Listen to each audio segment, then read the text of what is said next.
we have to question these things. We have to see things that we can verify from a scientific perspective, something that can be verified scientifically.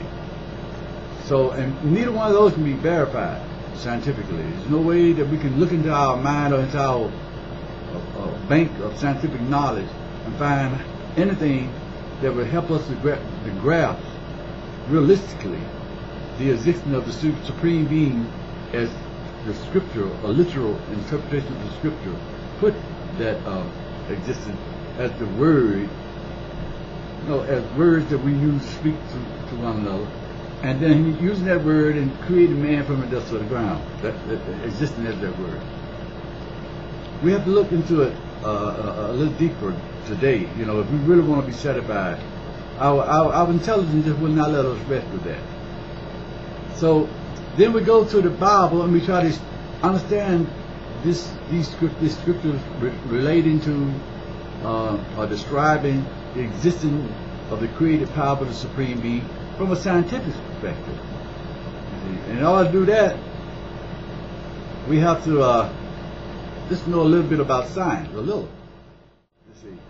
So now, for instance, if God existed in the Word, we have to realize a concept in science that may be able to let us see God in a different light.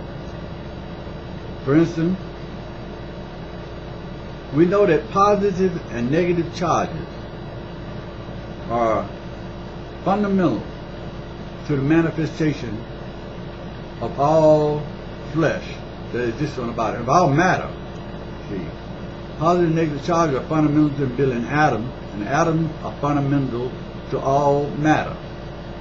You see, and matter and all life form was made up from matter. So we see that positive and negative charges have an important role in the manifestation of matter on Earth.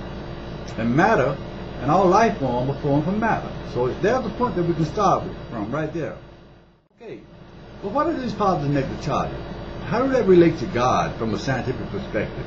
Keeping in mind what we know about what the scriptures say about God. Okay, we know that the scriptures say in the beginning was the Word, and the Word was with God. So we come back to that. It will explain itself, I said. Okay, well, looking from a scientific perspective, in the beginning, all science can do is go back to the most popular theory regarding the creation of the universe, which is the Big Bang theory. And the Big Bang theory declares that well, it's evident, the scientists know it, that coming out of the Big Bang was two fundamental forces, two infinitesimal fundamental forces, just two. Positive and negative charges.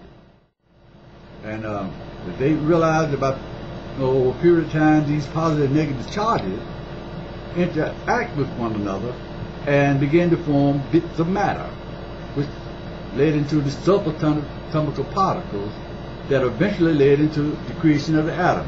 Nevertheless, you had an interaction going on between positive and negative charges because the atom be created. And of course you got positive and negative charges that's instrumental in the bonding process that cause atoms to get together to form molecules. And as we're going up the ladder and creating the human body, we know that these molecules, a certain set of molecules, what they call the DNA molecule, it produces a protein. And out of those proteins, it produces protein, and it uses those proteins to create all the organs that is part of the makeup of a human body. But in each one of those processes, even in building of the molecules, you got to have a certain arrangement of positive and negative charges. And even with the DNA building, manufacturing the protein necessary for the building of the different organs that make up the body, you still have to have a bonding process going on between positive and negative charges. You see, so what is this? Scientists say they know that there were two fundamental forces that came out of the Big Bang, positive and negative charges. But there's one more force that I don't think science have really given much consideration, and I don't think the church has either. But nevertheless, it's an authentic force